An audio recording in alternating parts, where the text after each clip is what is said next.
I intended to save this until the engagement gala next week. I intended to save this until the engagement gala next week, which means कि मैंने सोचा था कि मैं अगले हफ्ते तक इसे अपनी engagement तक बचा के रखूंगा। एक ऐसी मूवी जो वक्त के साथ पुरानी तो हो गई है लेकिन लोगों के दिलों से अभी तक नहीं गई। 1997 में आई एक फिल्म जिसने दुनिया भर के लोगों का दिल जीत लिया एंड अभी भी अगर हम उस मूवी का नाम लेते हैं तो दिमाग में दो ही चेहरे आते हैं, जैक एंड रोज। उनकी लव स्टोरी, उनकी जर्नी और वो आइकॉनिक शिप, सब कुछ इतना रियल लगता है कि जैसे हमने खुद महसूस किया हो। तो इनकी लव स्टोरी सिर्फ एक लव स्टोरी नहीं है बल्कि इमोशंस हैं, एक हिस्टोरिक डिजास्टर के बीच में वो unforgettable romance. But what are we going to do in this video? So hello everyone, welcome back to the channel and आज के इस वीडियो में मैंने एक छोटी सी क्लिप ली है from the Titanic movie and we are going to learn English with Titanic. अब कैसे? तो हम पूरी मूवी नहीं देखने जा रहे हैं, पूरी मूवी में से एक बहुत छोटी सी क्लिप वो लेके उसमें जितने भी डायलॉग्स होंगे मैं सबसे पहले उन सभी डायलॉग्स को एक एक करके रीड करूंगी, उनके हिंदी ट्रांसलेशंस वर्बली बताऊंगी, then I will write them on the board also and at last हम शैडोइंग प्रैक्टिस करेंगे जिसमें हर एक डायलॉग के बाद I will pause the video and same expressions के साथ, सेम टोन में, सेम पेस में, सेम पिच में हम उन डायलॉग्स को रिपीट करेंगे। You can call it a speaking practice, ठीक है? So this is going to be the format of our video and अगर आप चाहते हो कि आप एकदम फन वे में, प्रैक्टिकल वे में इंग्लिश को सीखो, then you are at the right place क्योंकि in this video we are not going to do any boring grammar rules, any heavy theories of English. No, we are not going to do that. हम simply English को सीखेंगे बहुत ही fun and interesting way में, एक छोटी सी clip के साथ and that too a movie clip. You are really going to enjoy it. So and one more thing, if you think that ये वीडियो सिर्फ बिगिनर्स के लिए है, हमें तो ऑलरेडी आती है, तो this video is not gonna help us, then you are pathetically mistaken. क्योंकि अगर आपको इंग्लिश आती भी है, still this video is going to help you a lot कि आप कैसे इंग्लिश बोल सकते हो fluently, smoothly and most importantly with expressions. So if you want to learn each and everything in a single video, then again you're at the right place. Now let's just go straight into the scene and start our video. Let's start. Alright, so now let's start with the first dialogue in this clip. Alright. I know you've been melancholy. So, the first sentence is I know you have been melancholy. अब melancholy का क्या मतलब होता है? I know you have been melancholy, which means कि मुझे पता है कि तुम उदास रही हो। melancholy means उदास रहना। Alright, so he is saying कि मुझे I know that you have been melancholy, which means कि मुझे पता है कि तुम उदास रही हो। ठीक है, let's say do it again. मुझे पता है कि तुम उदास रही हो। I know you have been melancholy, which means मुझे पता है कि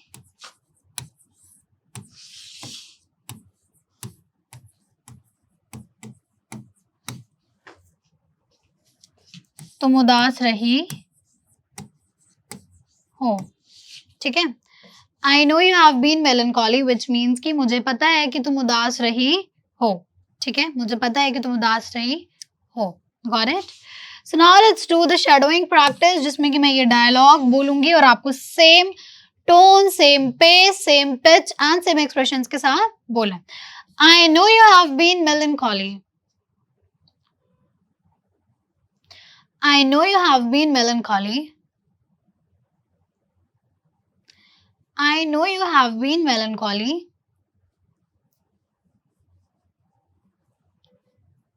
Got it? आगे देखते हैं।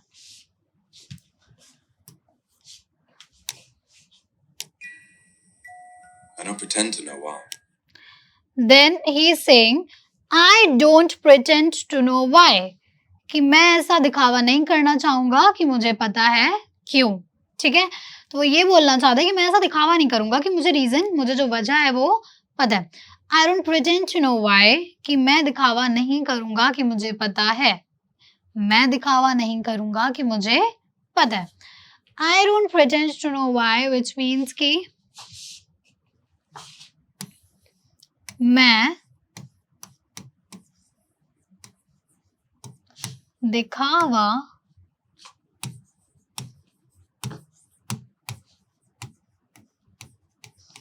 नहीं करूंगा कि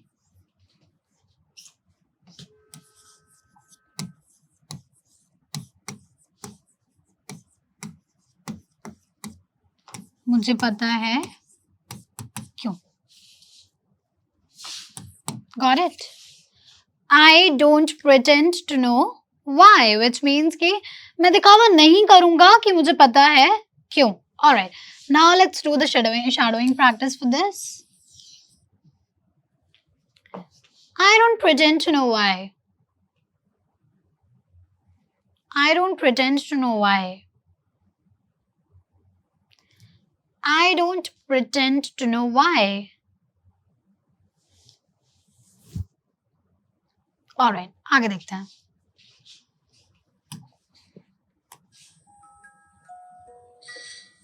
I intended to save this until the engagement gala next week.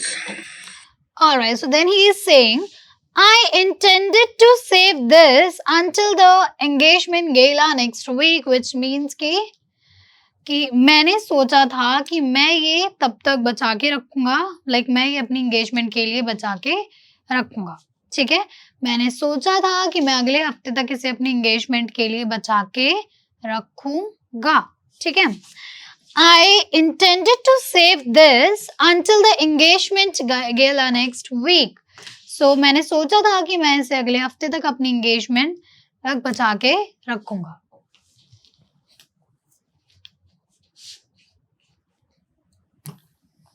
मैंने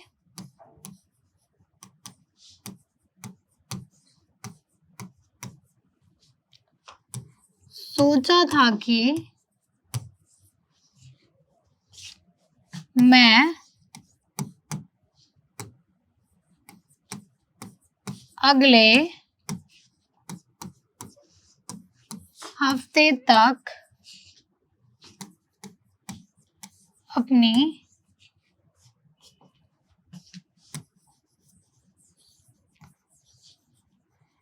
एंगेजमेंट तक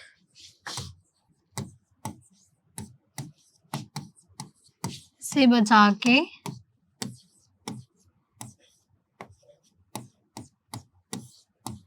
रखूंगा. ठीक है, I intended to save this until the engagement gala next week, which means कि मैंने सोचा था कि मैं अगले हफ्ते तक इसे अपनी एंगेजमेंट तक बचा के रखूंगा. Got it? Let's do the shadowing practice for this dialogue.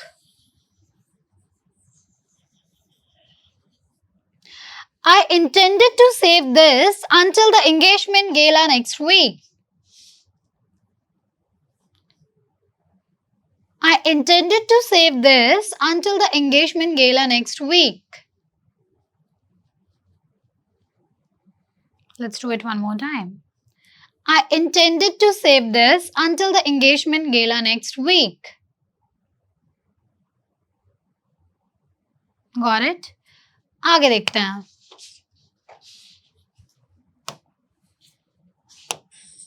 But I thought tonight.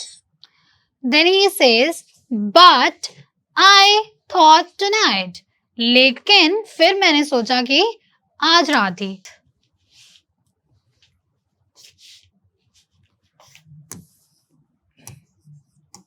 लेकिन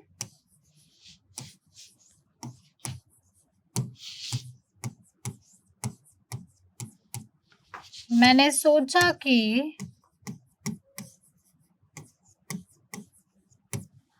आज रात.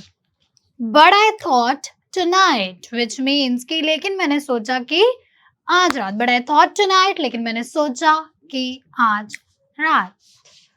आगे देखते हैं.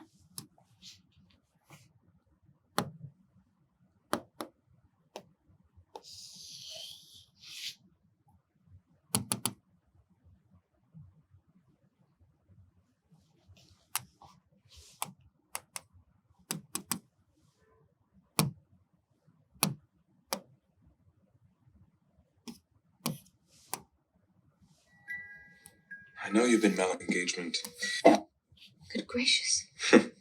Perhaps as a reminder of my feelings for you. Perhaps as a reminder of my feelings for you.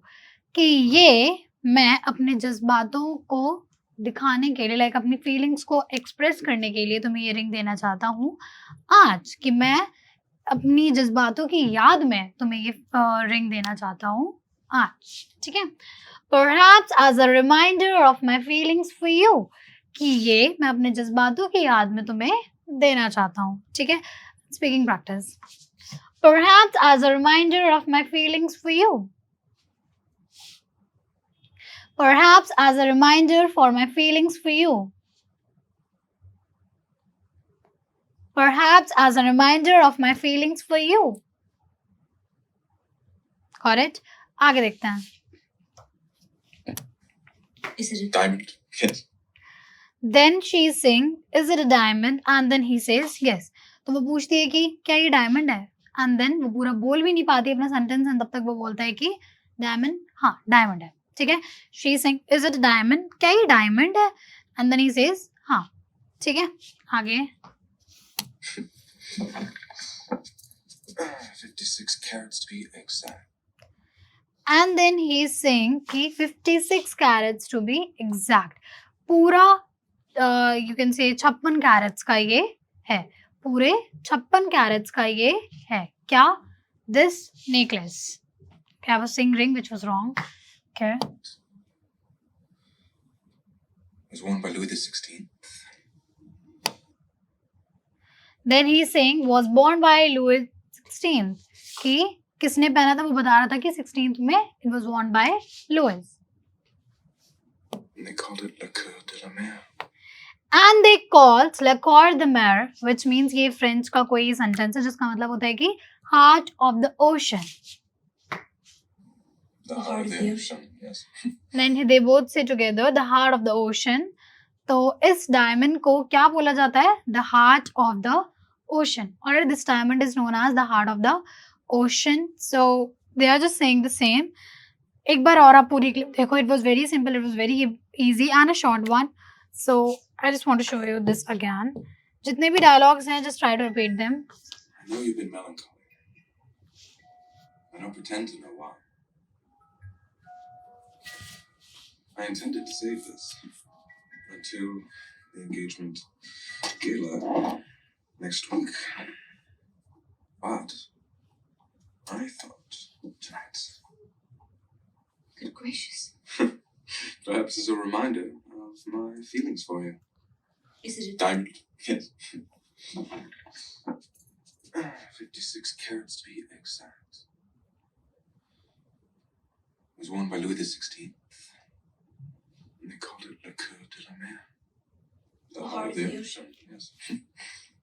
alright so that's it with this we are done with the clip we are done with the video as well and I hope आपको सारे dialogue समझ आए होंगे and stay tuned with us for the next part thank you for watching